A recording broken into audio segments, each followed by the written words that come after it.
नूरा फतेही जबरदस्त फिगर की मालकिन और कमाल की डांसर। अपने डांस के बलबूते उन्होंने वो सब कुछ हासिल किया जिससे अच्छी अच्छी हीरोइनों को रिस्क हो सकता है। महज 5,000 रुपए लेकर इंडिया आने वाली इस कनाडाई लड़की की सक्सेस स्टोरी हैरान करने वाली है। लेकिन सफलता की राह इतनी आसान भी नहीं रही।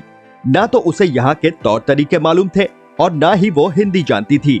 काम की तलाश में उसे सिर्फ ठोकरें ही मिलती।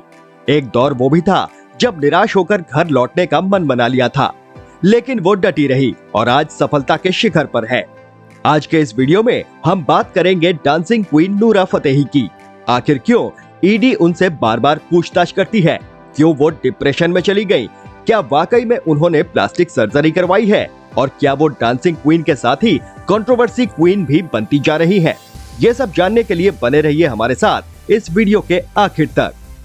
नूरा फतेही का जन्म 6 फरवरी 1992 को कनाडा में हुआ था। उन्हें बचपन से ही बॉलीवुड की फिल्में बेहद पसंद थी। नूरा ने खुद कहा था कि वो जड़ों से मोरक्कन है, पली बढ़ी कनाडा में है, लेकिन दिल से इंडियन है। कनाडा में उन्होंने पढ़ाई के साथ ही साथ काम भी किया। उन्होंने वेट्रेस से लेकर रिटेल सेल्स एसोसिएट तक के रूप में काम किया। वो पढ़ाई के साथ नौकरी को कनाडाई कल्चर बताती है। वो बड़े चाव से बॉलीवुड फिल्में देखती और गानों पर खूब डांस किया करती, लेकिन उनके घर वालों को ये सब कतई पसंद नहीं था। जब भी वो डांस करते हुए पकड़ी जाती, उनकी खूब पिटाई होती। लेकिन डांस तो उनके रोम रोम में बसा था। वो जिस्म थी तो डांस उनकी जान। वो पिटने को तैयार थी, लेकिन डांस छोड़ने को नहीं। उन्होंने डांस क्लास भी ज्वाइन कर ली। वो भारत आना और यहाँ की फिल्मों में अपना करियर बनाना चाहती थी, लेकिन उनका परिवार उनके साथ नहीं था। लेकिन नूरा ने हर कीमत पर अपने सपनों को पूरा करने की ठान ली थी। नूरा फतेही के पास इंडिया आने के लिए पैसे नहीं थे। सब कुछ जोड़ जाड़ कर उनके पास 5,000 रुपए ही निकले, लेकिन उनके इरादे बुलंद थे। वो सब कुछ छोड़ छाड़ कर इंडिया आ गई। लेकिन इंडिया की धरती पर कदम रखते ही उन्हें ये एहसास हो गया कि सब कुछ इतना आसान भी नहीं रहने वाला है जितना उन्होंने सोचा था। एयरपोर्ट पर उनका पासपोर्ट और सामान सब चोरी हो गया। अब उनके पास ना तो पैसा था और ना ही कोई काम।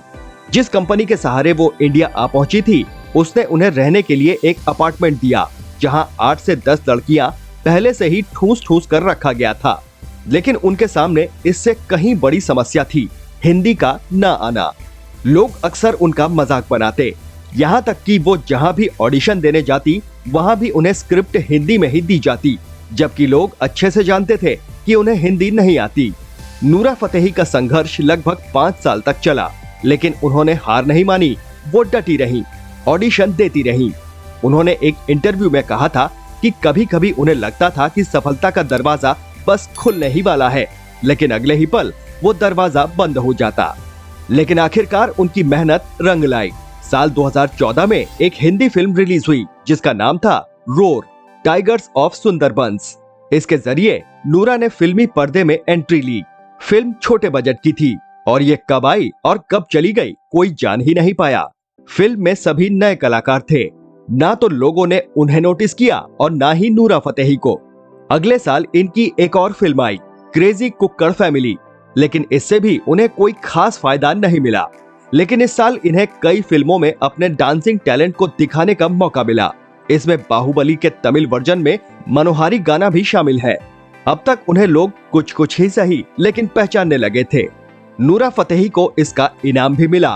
साल 2015 के आखिर में उन्हें बिग बॉस 9 में वाइल्ड कार्ड एंट्री मिल गई। बाहर होने से पहले उन्होंने बिग बॉस के घर में 3 हफ्ते बिताए। अगले ही साल झलक दिखला जा के 9वें सीजन में बतौर कंटेस्टेंट शामिल होने का मौका मिला। इसमें उन्होंने अपने बेली डांस टैलेंट के वो जौहर दिखाए कि जिसने भी देखा वही उनका दीवाना होकर रह गया। हालांकि वो एलिमिनेशन राउंड से ही बाहर हो गई, लेकिन अब तक वो अपनी छाप छोड़ चुकी थी। इसके बावजूद साल 2017 उनके लिए सूखा रहा। लेकिन कहते हैं कि वक्त से पहले और किस्मत से ज्यादा किसी को नहीं मिलता। उनका भी वक्त आने वाला था और किस्मत चमकने वाली थी।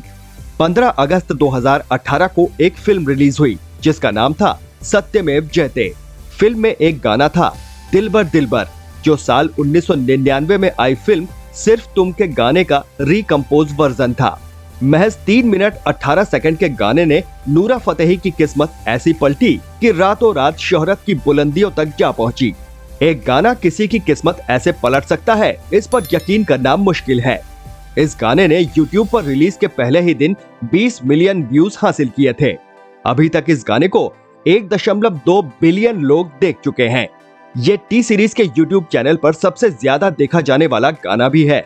अभी दिलबर दिलबर का नशा लोगों के सिर से उतरा भी नहीं था कि फिल्म स्त्री के कमरिया गाने से वो फिर बिजली बनकर टूट पड़ी। दिलबर गाने के बाद नूरा ने पीछे मुड़कर नहीं देखा। वो अपनी बेली डांसिंग के दम पर सफलता की वो इबारत लिख रही है जिस पर यकीन करना मुश्किल है। खबरों की माने तो वो एक गाने के 2 करोड़ रुपए तक चार्ज करती हैं। एक समय ऐसा भी आया था जब वो डिप्रेशन में चली गई थी। हुआ यूं कि क्रिकेटर युवराज सिंह और हेजल कीच की शादी के दौरान उनकी मुलाकात अंगद बेदी से हुई। देखते ही देखते दोनों के अफेयर के चर्चे होने लगे। दोनों अक्सर एक साथ देखे जाने लगे, लेकिन ये रिश्ता किसी मुकाम तक पहुंचता उससे पहले ही अंगद बेदी ने नेहा धूपिया से शादी कर ली। इस ब्रेकअप से नूरा इस कदर सदमे में आ गई कि उन्होंने अंगद बेदी को पहचानने से ही इनकार कर दिया। वो डिप्रेशन में चली गईं। ब्रेकअप के बाद वो कई दिनों तक बंद कमरे में रोती रहीं। उन्होंने काम पर जाना भी बंद कर दिया था। 2 महीने तक वो ऐसे ही बदहवास हालत में रही, लेकिन इसके बाद उन्होंने खुद को काम में इस कदर बिजी कर लिया कि वो न केवल डिप्रेशन से बाहर आ गई बल्कि सफलता के झंडे भी गाड़ दिए। हालांकि नूरा फतेही को लेकर कंट्रोवर्सी भी रही है। अगर नूरा के पुराने और नए वीडियोस या फोटोज देखे जाएं, तो उसमें नूरा एकदम अलग दिखेंगी। उनके चेहरे, होठों और बाकी फिगर में जबरदस्त अंतर आया है। खबरें रही कि उन्होंने अपने चेहरे और फिगर को ज्यादा सुंदर और आकर्षक बनाने के लिए प्लास्टिक सर्जरी और बोटॉक्स ट्रीटमेंट का सहारा लिया है। हो सकता है ऐसा हो, लेकिन अगर ऐसा है तो कहना गलत नहीं होगा कि सर्जरी ने अपना काम तो किया है। नूरा फतेही उन लोगों के लिए इंस्पिरेशन है जो अपने सपनों को पूरा तो करना चाहती हैं, लेकिन उनके रास्ते में तमाम रुकावटें आती हैं। अगर आप भी नूरा फतेही की डांसिंग के फैन हैं, तो कमेंट बॉक्स में जरूर बताइए। अगर वीडियो अच्छा लगा हो तो प्लीज इसे लाइक करिए और ज्यादा से ज्यादा शेयर करिए। चैनल पर नए हैं तो सब्सक्राइब करिए। फिर मिलेंगे एक नए वीडियो के साथ। नमस्कार।